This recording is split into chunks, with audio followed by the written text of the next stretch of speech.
किसी समय की बात है, एक विशाल और समृद्ध राज्य था जिसका नाम था सूर्यवंश। वहां के राजा थे वीरेंद्र, जो अपनी बुद्धिमानी, साहस और दयालुता के लिए दूर दूर तक मशहूर थे।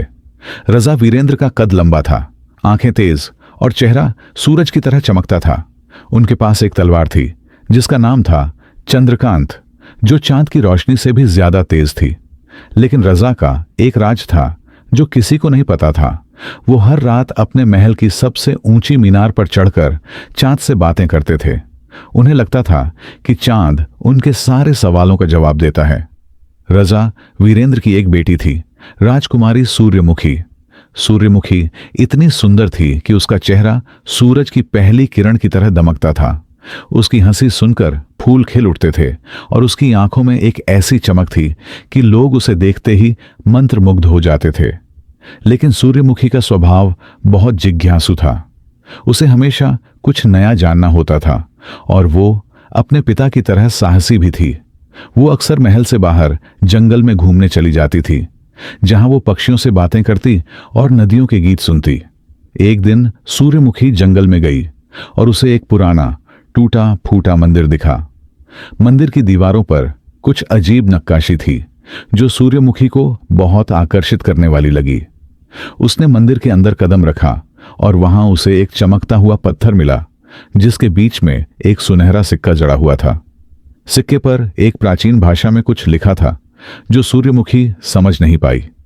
उसने सिक्का अपने पास रख लिया और महल लौट आई। रात को जब राजा वीरेंद्र अपनी मीनार पर चांद से बात कर रहे थे, तभी सूर्यमुखी उनके पास आई और उसने वो सिक्का दिखाया। राजा ने सिक्का देखते ही पहचान लिया। उन्होंने बताया, बेटी, ये सिक्का सूर्यवंश के सबसे बड़े रहस्य से जुड़ा है।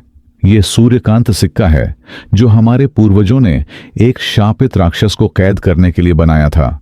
इस सिक्के को जिसने भी छुआ उसकी जान खतरे में पड़ जाती है, क्योंकि राक्षस अब आजाद हो गया होगा।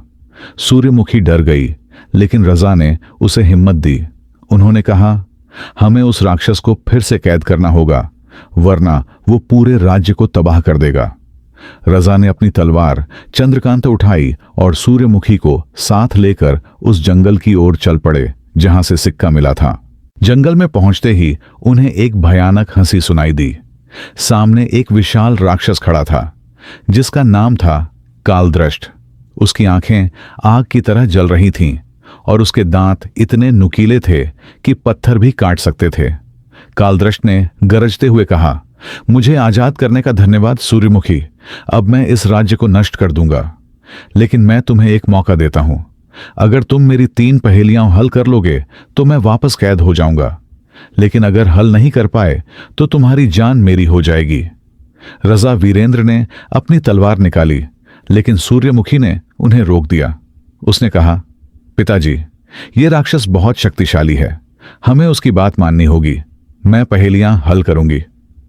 राजा को अपनी बेटी पर गर्व हुआ और वो पीछे हट गए। पहली पहेली सुनाई, मैं वो हूं जो हर सुबह आता हूं और हर शाम चला जाता हूं। मैं बिना पैरों के चलता हूं और बिना हाथों के छूता हूं। मैं कौन हूं? सूर्यमुखी ने सोचा और मुस्कुराई। उसने कहा, तुम सूरज हो। सूरज हर सुबह उगता है और शाम को डूब जाता है। वो बिना पैरों के चलता है और अपनी किरणों से बिना हाथों के सबको छूता है। कालदृष्ट गुस्से से चिल्लाया, लेकिन उसे मानना पड़ा कि जवाब सही था। दूसरी पहेली थी, मैं वो हूं जो हमेशा तुम्हारे साथ रहता हूं, लेकिन तुम मुझे कभी छू नहीं सकते। मैं तुम्हारी नकल करता हूं, लेकिन मुझ में जान नहीं होती। मैं कौन हूं? सूर्यमुखी ने अपने पिता की ओर देखा और राजा ने उसे हिम्मत दी। उसने जवाब दिया, तुम परछाई हो। परछाई हमेशा हमारे साथ रहती है, लेकिन हम उसे छू नहीं सकते। वो हमारी नकल करती है, लेकिन उसमें जान नहीं होती। कालदृष्ट और गुस्सा हो गया, लेकिन उसने तीसरी पहेली सुनाई।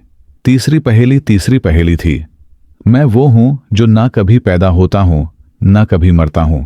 मैं हर जगह हूं, लेकिन मुझे कोई देख नहीं सकता। मैं हर चीज को बनाता हूं और हर चीज को मिटाता हूं। मैं कौन हूं? यह पहेली बहुत मुश्किल थी। सूर्यमुखी ने आंखें बंद की और सोचने लगी।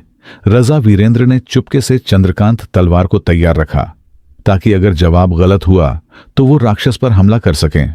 लेकिन सूर्यमुखी ने अचानक आंखें खोलीं और कहा, तुम समय हो। समय ना कभी पैदा होता है ना मरता है, वो हर जगह है, लेकिन उसे कोई देख नहीं सकता। समय ही हर चीज को बनाता और मिटाता है। कालदृष्ट चिल्लाया, नहीं, और वो धीरे धीरे सिक्के के अंदर वापस खींच लिया गया। सूर्यमुखी ने सिक्का उठाया और उसे मंदिर के एक गुप्त दरवाजे में डाल दिया, जहां वो हमेशा के लिए बंद हो गया। रजा वीरेंद्र ने अपनी बेटी को गले लगाया और कहा, सूर्यमुखी, तुमने आज साबित कर दिया कि साहस और बुद्धि किसी भी हथियार से ज्यादा ताकतवर होते हैं। लेकिन कहानी अभी खत्म नहीं हुई थी। जब वो महल लौटे तो सूर्यमुखी ने अपने पिता से पूछा, पिताजी, आप हर रात चांद से क्या बात करते हैं? रजा ने मुस्कुराकर कहा, बेटी, मैं चांद से तुम्हारी मां की बातें करता हूं। तुम्हारी मां एक देवी थीं जो तुम्हें जन्म देकर स्वर्ग चली गईं। वो हर रात चांद बनकर मुझसे मिलती हैं और तुम्हारी हिफाजत के लिए प्रार्थना करती हैं। सूर्यमुखी की आंखें भर आईं और उसने अपने पिता को गले लगा लिया। उस रात सूर्यमुखी भी मीनार पर गई और चांद से अपनी मां की बातें की। सूर्यवंश में फिर से खुशहाली छा गई और रजा वीरेंद्र और राजकुमारी सूर्यमुखी की कहानी पूरे राज्य में मशहूर हो गई। तो भाई, कैसी लगी ये कहानी? रजा वीरेंद्र का साहस, सूर्यमुखी की बुद्धिमानी और उनके बीच का प्यार, सब कुछ इसमें था ना? अगर कुछ और चाहिए तो बता दे।